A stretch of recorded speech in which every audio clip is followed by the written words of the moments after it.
Magsipo tayo sandali, no? Muli mga kapatid, magandang umaga po sa inyong lahat. At muli, Merry Christmas po sa inyong lahat. Palakpakan natin ang Panginoong Diyos, no?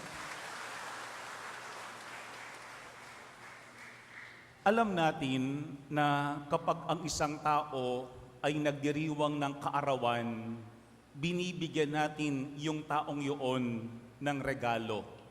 Kasi siya ang may kaarawan. Pero sa larangan ng Diyos, kakaiba. Kasi kahit ang Diyos ang siyang may kaarawan, tayo ang kanyang binibigyan ng regalo. At ano yung regalong yun? Walang iba kung hindi si Jesucristo ang kaligtasan ng sanlibutan.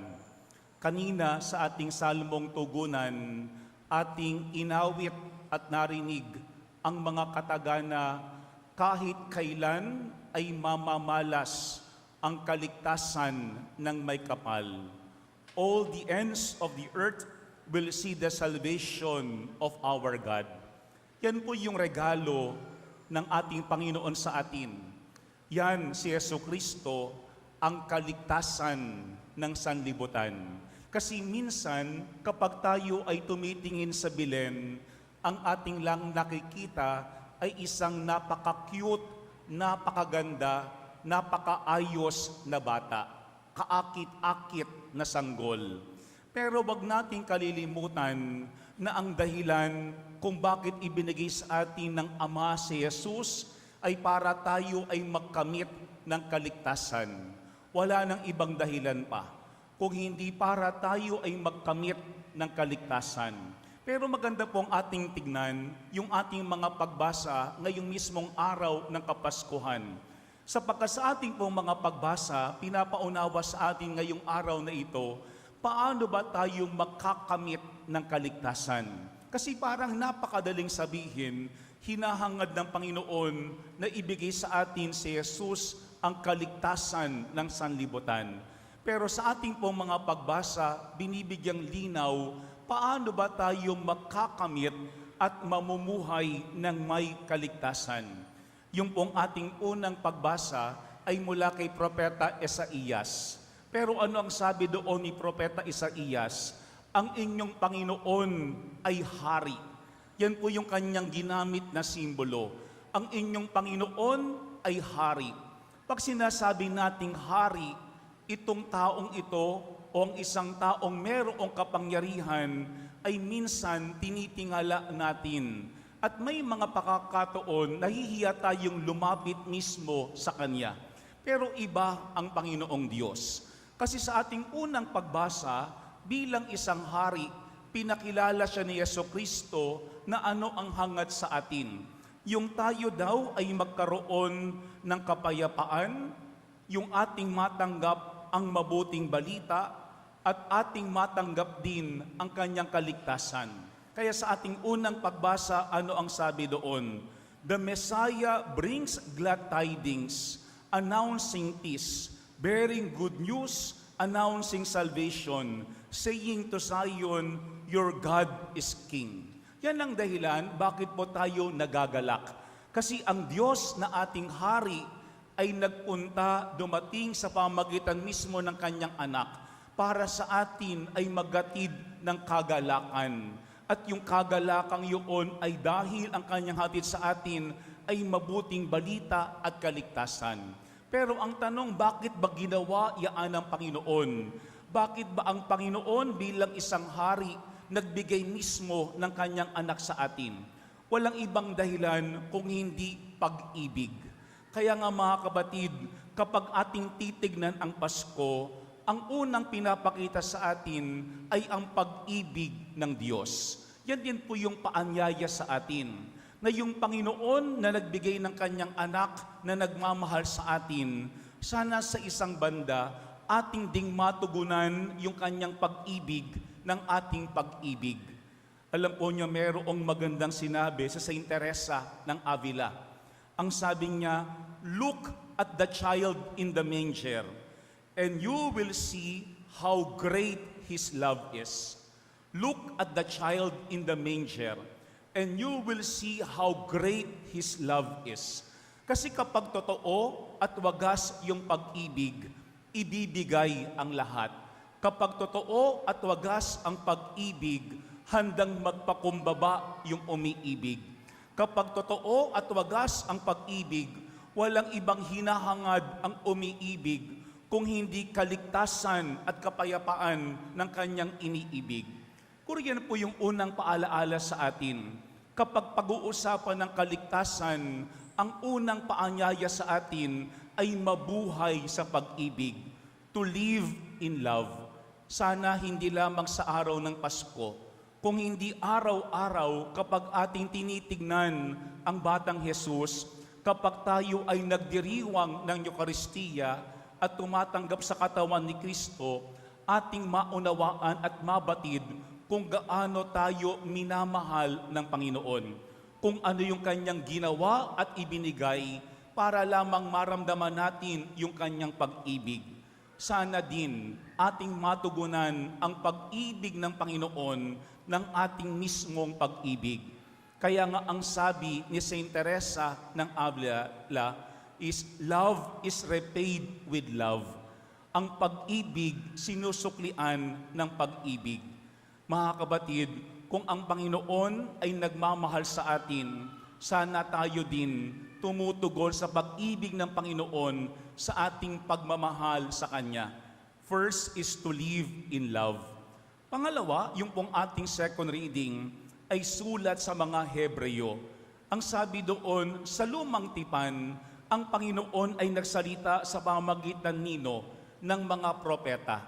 Pero sa bagong tipan, ang Panginoon nakipag-usap sa atin, hindi na sa pamamagitan ng propeta, diretsahan na sa pamamagitan mismo ng kanyang anak.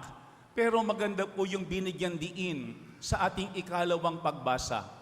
Ang sabi doon ay si Jesus bilang anak ng Diyos ay ibinigay sa atin para ating matawag at makita ang Panginoon bilang ating Ama. Yung pong simbolong yun, ama at anak. Ibig sabihin, merong relasyon. Ibig sabihin, merong ugnayan. Kaya yung Panginoon ay hindi lamang isang hari. Yung Panginoon ay ama din natin. Kaya nga kapag sinasabi nating ama, ibig sabihin, ando doon yung tiwala. Kasi kapag ang isang tao, wala tayong tiwala, hindi natin yan pwedeng tawaging ama, ina o kaya magulang. At yan ang pangalawang hangad ng Panginoon sa atin. Yung tayo mismo ay mabuhay saan?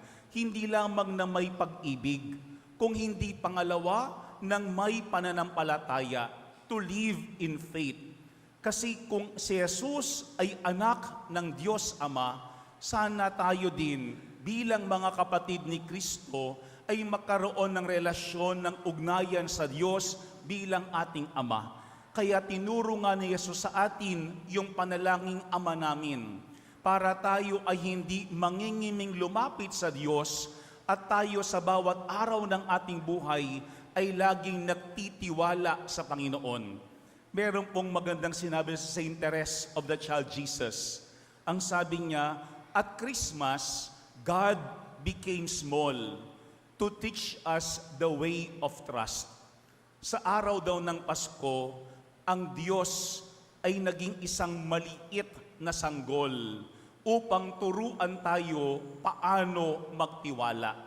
Mga kapatid, ang sanggol nagtitiwala sa kanyang magulang sapagkat alam ng sanggol kapag siya'y walang tiwala sa kanyang mga magulang, hindi siya mabubuhay, hindi siya makakakain, wala siyang kinabukasan. Sana tayo din mga kapatid, maging lubos yung ating tiwala sa Panginoon, hindi lamang sa araw ng Kapaskuhan, kung hindi anuman yung ating pinagdaraanan sa buhay.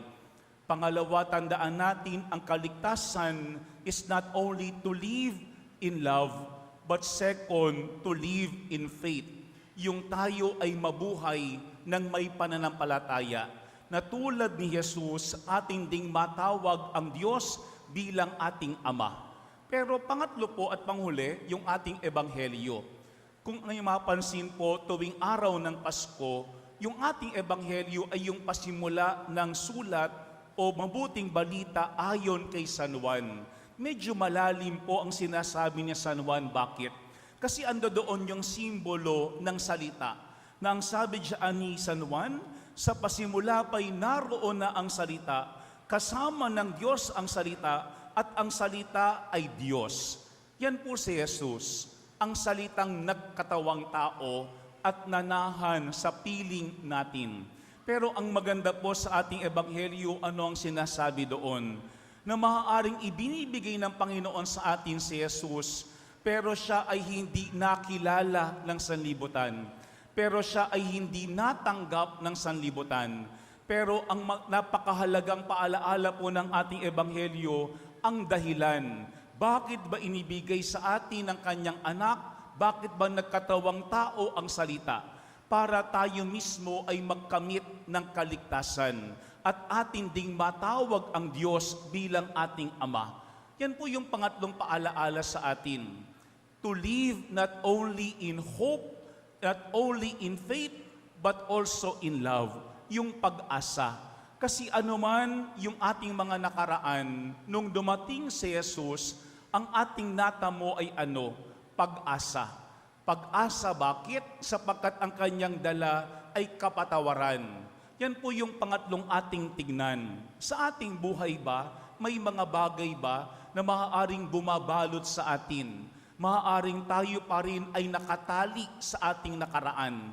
Pero sa ating ebanghelyo, pinaalaala sa atin na ang lahat ng tumanggap at nanalig sa Kanya ay pinakalooban niya ng karapatang maging anak ng Diyos. Yan po yung dulot ng Pasko sa atin, yung karapatan na maging anak ng Diyos.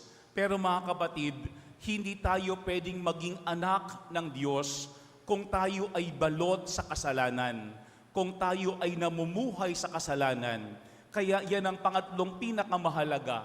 When we talk of salvation, it is to live in hope. May pag-asa ang bawat isa sa atin. Ano man yung ating nakaraan, ano man yung ating nagawa dati. Sapagkat nung dumating si Jesus, ang kanyang dulot ay kaliwanagan at kaligtasan. Meron pong magandang sinabi si Saint Basil the Great tungkol dyan.